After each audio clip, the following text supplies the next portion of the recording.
जी मीर साहब, बुशरा बीबी ने तो कंट्रोवर्शियल कर दिया अली मीन गंडापुर को भी, और अली मीन गंडापुर ने भी मेरे आगे ख्याल तब्दील कर दी। में खबरें आई हैं कि इमरान ने गालिबन मैसेज दिया है कि आप पॉलिटिकल बयानात ना दें।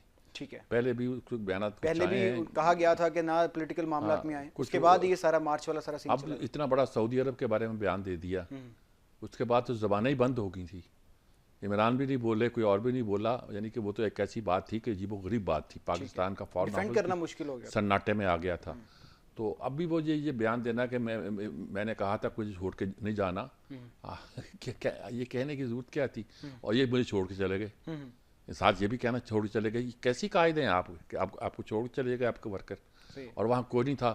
और गाड़ियाँ आई थी, गाड़ियाँ इसलिए आई थी कि वो डी चौक खाली कराना था, तो इसका मतलब आप डी चौक पे नहीं थी, सही है, कहीं और रुकी हुई थी। ठीक है। तो बहरहाल ये सारे मसले जो है ना, ये कुछ सूरत हाल को ख़राब करते हैं। उधर अलीमा खान जो हैं, वो इसमें कोई शक नहीं है कि ये वाबदा ने कहा था कि इमरान से सिर्फ उसके बेटे और सर अलीमा खान की तरफ हम आते हैं, लेकिन आपको ऐसा नहीं लगता कि बुशरा बीबी की जो 24 नवंबर वाली जो कॉल थी, उस दौरान जो कुछ हुआ, उससे पहले जो सऊदी अरब वाले बयान की आपने बात की, इस बयान के बाद बुशरा बीबी काफ़ी नुकसान पहुंचा रही है पाकिस्तान तहरीक इंसाफ को, क़यादत खुद परेशान नजर आ रही है इन बातों के ऊपर, ऐसा नहीं लग रहा बुशरा आपको? बीबी या तो पॉलिटिशियन है नहीं, या वो किसी एजेंडे पर है। अब मुझे नहीं पता क्या कौन सी बात ठीक है, कौन सी नहीं है।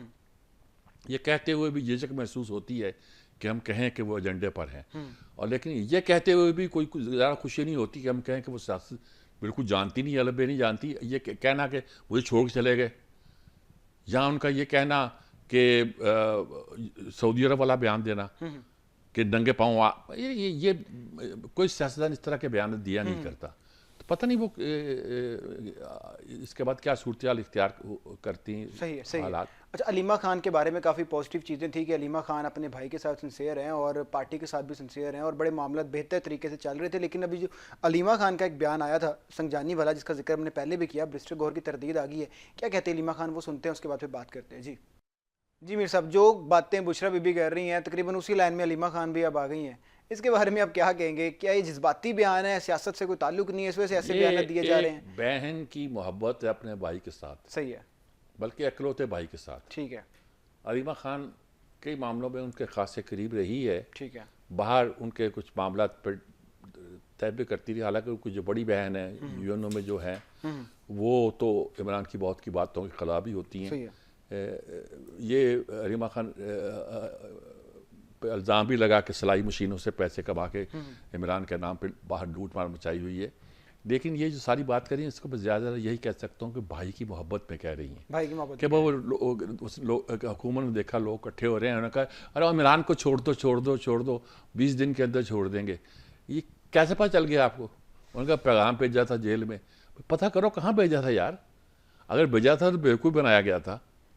तो मेरा ख्याल में सवाए इसके कि मैं इसको इस बारे में ये कहूँ कि ये एक बहन की अपने भाई से मोहब्बत का इजहार है और कुछ नहीं है, और कुछ नहीं है। अच्छा, मेरे से बात कर लेते हैं कि पीजे मीर साहब और जो ब्रिगेडियर साहब हमारे साथ मौजूद थे, वो बार बार मुज़ाकरात की बात कर रहे थे, और पीजे मीर साहब इस चीज़ पे इंसिस्ट कर रहे थे कि मुज़ाकरात नहीं हो रहे, बैकग्राउंड पे कुछ नहीं चल रहा। लेकिन जो ब्रिगेडियर साहब है, उनका ये कहना था कि कुछ ना कुछ चल रहा है, कुछ ना कुछ पक रहा है। अगर फैसल वावडा की बात देखें कि वो क्या किस तरीके से कर रहा है, और जो बाकी तमाम जो बातें की हैं। लेकिन जो हामिद रज़ा साहब है, उनका ये कहना है कि हुकूमत से हम बात इसलिए नहीं करते कि हमने हुकूमत से बात की थी कि 9 मई के ऊपर जुडिशल कमीशन बना दो, अगर आप बात कर सकते हो तो हमारे साथ बैठ जाओ, लेकिन वो इस चीज़ से इनकारी है, इसलिए हम चाहते हैं एस्टेब्लिशमेंट के साथ मुज़ाकरात करें। तो ये तमाम अगर मामलात को जोड़ा जाए, तो क्या आपको आपके तज्ज़िये के अंदर क्या आप समझते हैं कि मुज़ाकरात इसके बारे में वही बात दुरुस्त है कि ये नहीं हो रही? इसके बारे में वही बात दुरुस्त है कि एक कन्फ्यूजन क्रिएट हो चुकी है, और उससे वो मज़ीद तेज़ किया जा रहा है। ठीक है, और पार्टी को वो कन्फ्यूज़ किया जा रहा है। हुकूमत के अंदर वो अनासर जिसे एस्टेब्लिशमेंट हम कह रहे हैं, जो हुकूमत से हट के हम गिन रहे हैं, जिनको एस्टेब्लिशमेंट इस वक्त किसी मूड में नहीं है कि इमरान खान को कोई रिलीफ दे दे। ठीक है, हत्ता कि सिर्फ ये एक ही सूरत है कि इमरान खान बिल्कुल झुक जाए। ठीक है। लेकिन इमरान खान के झुकने का मतलब ये है कि इमरान खान की जो अपनी सारी पॉलिटिक्स कमाई जो है अब सियासत है, तक वो की, ख़त्म कर रहे हैं। वो ख़त्म हो जाएगी। ठीक है, उसकी जो क्रेडिबिलिटी है, उसके जो लोगों में इज्जत है, उसकी जो शोहरत है, वो उसके बयानिए की वजह से है। सही है, जैसे नवाज शरीफ के बयानिए की वजह से थी, है कि नहीं है? पता नहीं है कल वो अपनी बात से फिर जाते हैं तो लोग फिर भी उसको उसी तरह मोहब्बत करते हैं जिस तरह अब करते हैं। या हो सकता है कि वो अपनी बयानी से फिर नहीं भी फिरते तो लोग उसके मुखालिफ हो जाते हैं कि क्या किस चक्कर में डाल रखा है अब तुम्हें हमें, किस मुश्किल में डाल रखा है, किस उलझन में डाल रखा है, इसके बारे में अभी कुछ नहीं कह सकते। ये तारीख का एक ऐसी स्टडी होगी कि आने वाले दिनों में इसको हर एक अपने अपने अंदाज में स्टडी करता रहेगा और अपने अपने नतीजे निकालता रहेगा। होता यह है कि हर एक जो जब वाक़यात गुजर जाते हैं तो हम वाक़यात को अपने हवाले से उसका एनालिसिस करके पेश करते हैं कि हम तो पहले ये कहते थे कि यूँ होना है या ये इसलिए हुआ है, इसकी ये वजह है। पता नहीं क्या होता है क्या नहीं होता, लेकिन इमरान मुश्किल में है, पीटीआई मुश्किल में है और इसके वो जो साथी हैं इमरान के वो कुछ नहीं समझ पा रहे क्या करना है। उनके पास एक ही हथियार है और उस हथियार का नाम इमरान खान है और वो उस हथियार को एक किसी बंदूक की तरह, किसी क्लाशनकोव की तरह इस्तेमाल करना चाहते हैं। ऐसा हुआ नहीं करता और बेचारे इमरान को उन्होंने बड़ी मुश्किल में डाल रखा है और नाम इमरान का लग रहा है लेकिन पता नहीं कौन कौन है जो इस सारी सूरत को ख़राब करने को जिम्मेदार है। आप ये कह रहे हैं कि इमरान मुश्किल में लग रहा है, लेकिन अगर बात की जाए पाकिस्तान पीपल्स पार्टी की, वो हुकूमत के साथ तहफ़्फ़ुज़ात का इजहार कर रही है। फैसल वाडा एक्टिव हो के मौलाना फजल रहमान से मुलाकात कर रहे हैं, सबसे मुलाकातें कर रहे हैं और बात कर रहे हैं इमरान खान का जो मैंडेट है उसको तस्लीम किया जाए। MQM आज उनके साथ खड़ी थी फैसल वाडा के साथ। मौलाना फजल रहमान एक्टिव हो गए हैं, वो कह रहे हैं कि मैं मार्च करूंगा और वो भी हुकूमत के खिलाफ नज़र आ रहे हैं। शाहिद ककान अब्बासी भी ये बात करते नज़र आ रहे हैं कि वहाँ गोलियाँ चली हैं, हुकूमत को माफ़ी मांगना चाहिए। तो इस सारे सिनेरियो को देखें तो इसमें तो हुकूमत और स्पेशली पाकिस्तान मुस्लिम लीग नून मुश्किल में नज़र आ रही है। इसको आप किस तरह देखते हैं?